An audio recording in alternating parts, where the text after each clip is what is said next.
दिल्ली की सत्ता में बीजेपी की 27 साल बाद की वापसी देश भर में चर्चा का विषय है। रेखा गुप्ता चर्चा का विषय है क्योंकि मुख्यमंत्री के रूप में उन्होंने शपथ ले ली है। उनके साथ 6 मंत्री भी शपथ ग्रहण समारोह में नजर आए।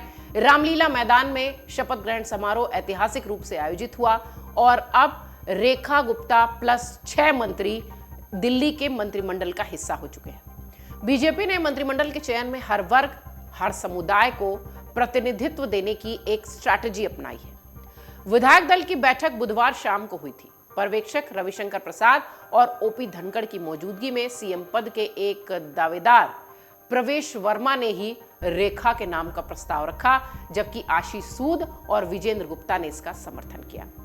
यह डिसिप्लिन है भारतीय जनता पार्टी का। आप पिछले 10-12 दिनों से देखिए, एक बार भी एक नाम भी कहीं से सामने नहीं आया और ना ही कोई शख्स ये कहता दिखाई पड़ा कि मैं मुख्यमंत्री पद का दावेदार हूं। चुपचाप शांति से बैठक दल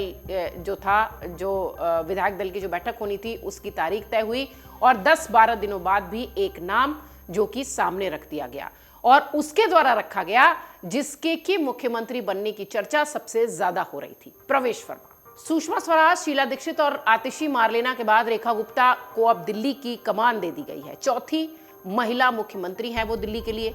उनका नाम पिछले कुछ दिनों से मुख्यमंत्री पद के 5 शीर्ष दावेदारों में लिया जा रहा था। आखिरकार पार्टी नेतृत्व ने उन्हें दिल्ली की कमान सौंप दी। रेखा इसलिए क्योंकि महिलाओं और कोर वोटर्स को साधने का जो एक दाव है, दिल्ली की जीत में इस बार महिलाओं को बीजेपी ने साधा है और ये मैसेज देने की भी अब कोशिश हुई है कि ये साथ हमने बरकरार रखा है।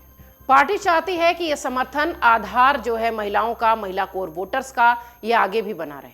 चुनाव में महिलाओं का मतदान प्रतिशत पुरुषों से अधिक था। महिला मतदाताओं के लिए बीजेपी ने बड़े वादे भी किए।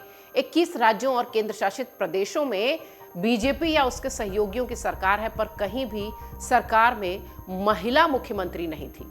अब ये कमी भी फिलहाल दिल्ली की तरफ से पूरी हो गई है। बीजेपी नारी शक्ति वंदन विधेयक पहले भी ला चुकी है। सीएम पद के अन्य दावेदारों की तुलना में रेखा अपेक्षाकृत नया चेहरा है। किसी तरह का विवाद इनके साथ नहीं जुड़ा हुआ है। संघ से इनका परिवार जुड़ा रहा है, ये खुद जुड़ी रही हैं। सियासी जीवन में अखिल भारतीय विद्यार्थी परिषद से इनकी शुरुआत हुई थी। दिल्ली यूनिवर्सिटी में छात्र संघ की अध्यक्ष रह चुकी हैं। बीजेपी में आई हैं, संगठन में काम करती हुई दिखाई पड़ी हैं। दिल्ली बीजेपी की महासचिव रही हैं, महिला मोर्चा की उपाध्यक्ष रही हैं। बीजेपी के कोर वोटर माने जाने वाले वैश्य समाज के अरविंद केजरीवाल के साथ जाने से उसे सियासी वनवास से गुजरना पड़ा था। इस चुनाव में वैश्य समुदाय की फिर बीजेपी में वापसी हुई है और रेखा को शायद इसलिए भी चुना गया है। इस तरह केजरीवाल और आतिशी दोनों का विकल्प तलाशने का दाव फिलहाल बीजेपी की तरफ से चला गया है। बीजेपी भले ही प्रचंड बहुमत से दिल्ली विधानसभा में पहुंची हो, लेकिन विपक्ष भी कमजोर नहीं है।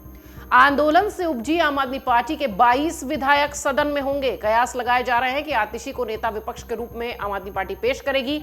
ऐसे में महिला वर्सेस महिला का जो एक तरीके से कह लीजिए कि जवाबी हमला सदन में देखने मिलेगा। सदन में तू मैमे की स्थिति में सत्ता पक्ष अपने सदन के नेता को विपक्ष के सामने चुनौती दिलवाने में कामयाब रहेगी या नहीं, ये तो देखने वाली बात है। लेकिन राजनीतिक विश्लेषक ये जरूर कह रहे हैं कि आतिशी बनाम रेखा सदन में दिखाई पड़ेगा। हरियाणा और वैश्य समुदाय को साध लिया है बीजेपी ने, इस तरीके की चर्चा भी कुछ राजनीतिक विश्लेषक कर रहे हैं। पूर्व मुख्यमंत्री अरविंद केजरीवाल खुद को दिल्ली का बेटा जरूर कहते हैं, लेकिन उनका पैतृक निवास हरियाणा में है। रेखा का मूल निवास हरियाणा में है। केजरीवाल वैश्य समाज से आते हैं, रेखा गुप्ता वैश्य समाज से आती हैं। दिल्ली में इस समाज का वोट बैंक भी अधिक है। आपको याद होगा कि केजरीवाल भी कई बार चुनाव प्रचार के दौरान ये कह चुके हैं कि पैसे कहां से दूंगा ये मुझसे मत पूछो, मैं बनिया का बेटा। इस तरह से रेखा गुप्ता बीजेपी के इस खांचे में भी फिट बैठती है। इस तरह से बीजेपी ने वैश्य समाज को भी साध लिया है और इस तरह से वैश्य समाज को बीजेपी का कट्टर समर्थक माना जाने लगा है। अब वो कोर वोट बैंक जो कि कभी आम आदमी पार्टी ने छीन लिया था, वो फिर वापस आ गया है बीजेपी के पास और बीजेपी ने इसका धन्यवाद भी अदा किया है, एक तरीके से कह लीजिए, रेखा गुप्ता के रूप में। रेखा का संघ परिवार से 30 साल पुराना नाता है। छात्र राजनीति से वो एक्टिव हैं। बीजेपी के छात्र संगठन में लंबे समय तक काम कर चुकी हैं। 1996-1997 में दिल्ली छात्र संघ में काफी एक्टिव रही हैं। छात्र संघ से सियासी सफर शुरू करके निगम में, नगर निगम में वो सक्रिय दखल देने वाली रही हैं, हमेशा से दिल्ली की नब्ज जानती हैं, सियासी तौर पर फिट बैठती हुई दिखाई पड़ती हैं नई दिल्ली की जो पूरी व्यवस्था है, इसलिए भी शायद रेखा गुप्ता को चुना गया है। रेखा को मुख्यमंत्री का चेहरा बनाकर बीजेपी ने दिल्ली की महिलाओं और युवाओं दोनों में एक पैठ बनाने की कोशिश की है। बीजेपी अपने चुनावी राज्यों में आधी आबादी को साधने के लिए महिला सम्मान योजना संकल्प पत्र में भी रखता हुआ दिखाई पड़ी थी। दिल्ली वालों से भी वादा किया गया था कि पहली कैबिनेट बैठक में महिला सम्मान योजना के तहत 2,500 रुपए देने का जो फैसला है वो उसे पूरा किया जाएगा। इसी तरह छात्र राजनीति से दिल्ली की मुख्यमंत्री तक का सफर करने वाली रेखा के माध्यम से बीजेपी युवा वर्ग को भी साधने का प्रयास कर रही है।